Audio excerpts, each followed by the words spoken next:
দেখছ না পাগল নাকি? তো তুই দেখছ না আমাদের পাগলই বুঝতেছিস না? তুই তো গাড়ি করস কে? এক্কেরে খায় না মুখে। ছোট পর্দার অভিনেত্রী কেয়া পায়েল ইতিপূর্বে তার ভাইরাল একটি ডায়লগ হয়েছিল এবং ভাইরাল একটি ক্যাপ থেকে ভিডিও নেওয়া।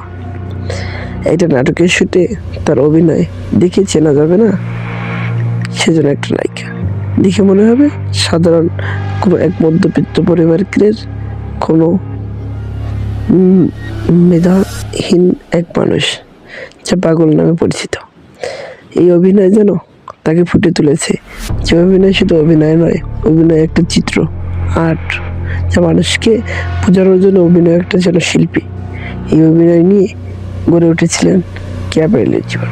কেয়া পায়েল যে একটা ছোট পর্দার ইতিপূর্বে আলোচিত চলচ্চিত্র এবং সুভদ্র পরিচিত যে শিল্পী, তা প্রকাশ পেয়েছে তার অভিনয়। সে তার অভিনয়ে দেখিয়ে দিয়েছে যে অভিনয়টা কাকে বলে। এটাই যেন সবার মাঝে ছুটে উঠেছে। এটাই আমরা চেয়েছিলাম কেয়া পায়েলের ভিডিও